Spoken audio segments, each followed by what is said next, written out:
Welcome back, guys. In this question, we have to determine the equations of the asymptotes for the function y equals 3 times 1 over x minus 3 plus 2. So notice that this function is basically 1 over x transformed. And if you remember from the lecture videos, I told you when you transform this function, so you get the a value, k value, d value, c value, the d value is always the what? It's always going to be the vertical asymptote. And then the c value is always going to be the horizontal asymptote. So even before you graph anything, I always recommend drawing dotted lines for both of these asymptotes here.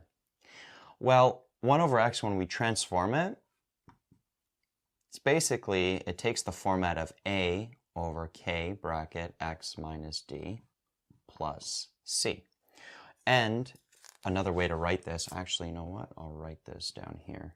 Another way to write it is you could put the a in front and then just have like 1 over k x minus d plus c. This is sort of how it's written, but we could easily take this 3 and multiply it by the 1 and just put the 3 up top, right? So here, notice that the a value is 3.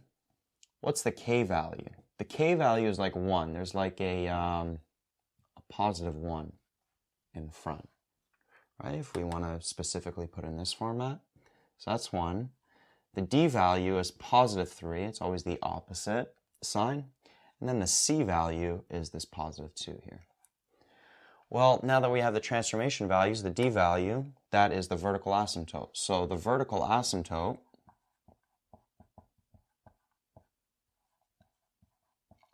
what's the equation of it?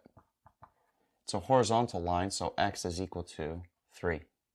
And then the c value is the horizontal asymptote. That's a horizontal line. So the equation of it is y is equal to 2. So basically, that's the answer to this question. And if you were to draw this visually, vertical asymptote at an x value of 3, then a horizontal asymptote at a y value of 2. All right, so basically, and then the function is stretched by a factor of 3. So, you know what? I don't even know how this would look like. It would look something like, so if we plug in 0 for x to get the y-intercept, this would be negative 3. 3 divided by negative 3 is negative 1 plus 2 gives us 1. So it's going to look something like